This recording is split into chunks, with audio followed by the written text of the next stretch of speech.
It is time for Money, Power, Politics. Donald Trump says it is highly unlikely he would fire Fed Chair Jay Powell, but he is still pressuring him online.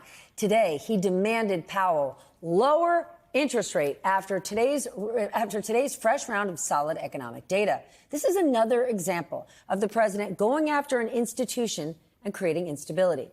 The folks I talked to on Wall Street and in corporate America are very relieved that Donald Trump did not try to fire Powell yesterday, which is what was potentially being reported. But they are all wondering, is the damage to the Fed already done? Whether Trump fires Powell or not, whether he announces Powell's replacement months ahead of time to undermine him, whether the administration officials keep trying to humiliate Powell by highlighting the soaring cost to renovate the Fed's D.C. headquarters, or whether Trump continues to pound on him. I suspect we can count on that, which begs the question, will anyone Trump appoints to be the new chair be considered independent? Will anyone who closely watches the Fed really think their new leader will make decisions unfazed by Trump's desires? Now, it is worth remembering, the Fed chair does not make the final decision on interest rates. That is done by a committee. But firing him or undermining his ability to do the job will threaten the bank's independence. It will be another example of Trump trying to break yet another institution, and it could take years and years to fix, long after he's gone. Because I can assure you, investors, businesses, and other countries around the world will not forget this anytime soon. With me now, Ron Insana, CNBC senior analyst, and Max Chapkin, Bloomberg Businessweek journalist and co-host of the E-Line podcast. Ron, is the damage to the Fed already done? It's clear loyalty is Donald Trump's numero uno priority. Yeah, it's not done in the way that I worry about it being done, which is a flight of international investors from the U.S. dollar and U.S. treasuries, which would crash the dollar, drive up interest rates, and severely impact the economy. I think we're getting close, though, to the point where when the president does make his decision as to who is going to replace Jay Powell, it will likely be a supplicant, and I also think it will likely be somebody who's not qualified for the job that's going to ultimately get it and really reduce the credibility dramatically of the central bank. I mean, I think he's making it hard for Jerome Powell to do anything now because there is a case to lower interest rates maybe a little bit. There are some warning signs with the economy. We've been talking about that. But now you're in this situation where any move that the Fed makes, whether it's Jerome Powell or another governor, another chair, it's going to look like political pressure. And you're sort of in a damned if you do, damned if you don't situation. And I think it's going to create this continued sense of uncertainty. It's kind of like the same dynamic we've seen with the tariffs, but continuing into this other domain. Trump says he wants rates to be lowered, but firing Powell could actually push them higher. Can you explain this to us? Sure. And we saw this, Steph, as you know, when the Fed first lowered interest rates last year, long-term interest rates rose in anticipation that lower rates could further stoke inflation. Now we're waiting for tariffs to move through the system and possibly increase prices as well. So if you do have inflation starting to bubble up and then the Fed cuts rates, long-term rates will go higher and actually do more damage than do any good for the economy. And again, I think the question around that process, if it's deemed a politicized move, foreign investors particularly, who hold quite a bit of our debt, may run away from it and drive rates ever higher still. I think a president who's obsessed with the 1870 to 1930 pre-Fed period is leading us towards a 1970s style conclusion. Mother of goodness. I want to move on because, I want, not completely, but I want to talk about Jay Powell and his other, vulnerability, because now you've got the OMB head, Russell Vought, saying that he and other White House officials want access to the Fed headquarters in D.C. They want to observe these renovations.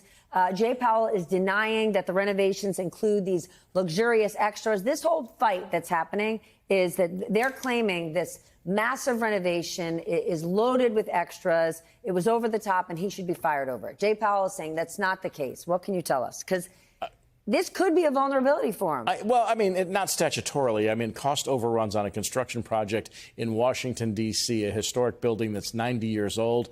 Oh, my gosh, I'm shocked that it went over budget. So did refurbishing parts of the Capitol. So did refurbishing other parts of Washington, D.C.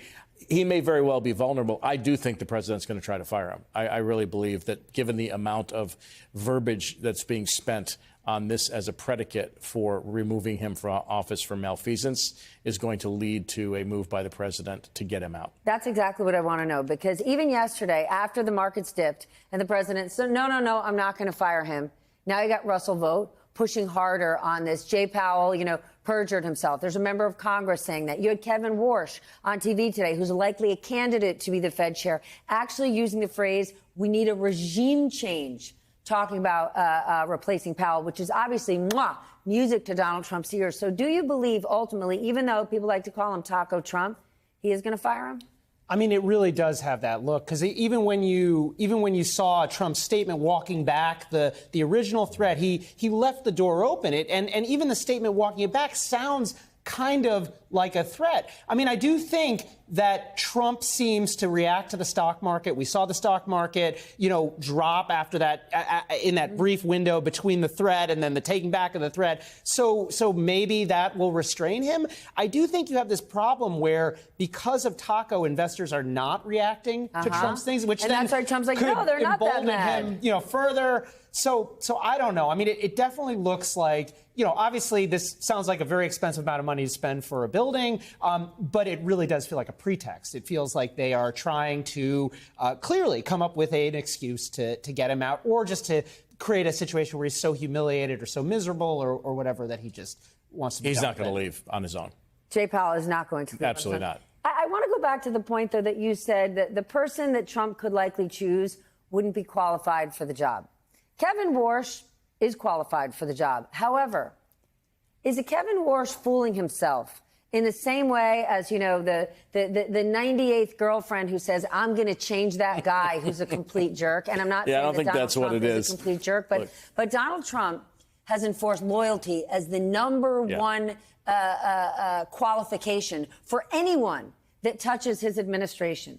So is Kevin Warsh, I don't mean to be rude, but kidding himself when he can go on television and say, yes, the Fed will remain independent, knowing Donald Trump is not going to allow that? Yeah, I think it's a little more than that, too. I mean, there's certain delusional aspect to this, but also, you and I both know Kevin, and we'd all like to be that girl who changes that guy. Well, I'm not really into that, but when that guy is that guy, he's that guy. Yeah. No, but I think, I talked to Kevin during the great financial crisis. He was wildly opposed to Ben Bernanke, the chairman at the time, lowering interest rates and engaging in unconventional monetary policies to save the global banking system. He wanted the Fed to raise rates almost immediately after the financial crisis. Now he's talking about lowering rates when you have a 4.1% unemployment rate, when you have jobless claims at a multi-month low, when retail sales are up 0.6% as reported this morning. It is not an environment in which you need to lower rates by 100 or 200 or 300 basis points, 3 full percentage points. He has changed his tune entirely, which then leads me to call into question whether or not someone like that is indeed qualified to run the Federal Reserve. All right, before you gentlemen go, I do want to ask about Elon Musk. He's your guy. You got the podcast. Yeah. Elon. He has been he has gone after the president aggressively over the last 6 weeks or so, trying to tie him to Jeffrey Epstein, claiming that Donald Trump was, on the Epstein list. Now, here we are tonight with this Wall Street Journal reporting. Have we heard anything from Musk, who in the last few days, coincidentally, since Grok got, what was it, a $200 million contract with the Pentagon, has Elon Musk weighed in? He has been doing what he always does, which is like post through it. He has been calling. What does that mean, post through it? He's been posting about it. He's called attention to these reports with these kind of mysterious type responses. He's also amplifying them. Yeah, amplifying them, exactly. He's also said, oh, this doesn't sound exactly like the way that Donald Trump would talk. So he's sort of trying to have it both ways right now. It's kind of interesting because he really kind of started this wave of this increased scrutiny into Epstein and Trump. Nobody was talking about it 6 weeks ago. And, it does feel like there's a dance where it's not clear where he's going, whether he's going to whether he thinks he can somehow back away from this. But I don't know. I mean, it seems like, especially now, like there's no way for him, or it'd be very hard for him to get back in the good graces of Donald Trump. So, I assume we're going to see a continued posting about you never this. know. When somebody's backed into a corner, they'll take help from anyone. But you raise a great point. It was like 6 weeks ago. I hadn't thought about Epstein in quite some time of the list. And it was Elon Musk who had so much access to information inside the federal government who said, by the way, Trump's on the list. And now here we are. Protect the victims and release everything there is to know.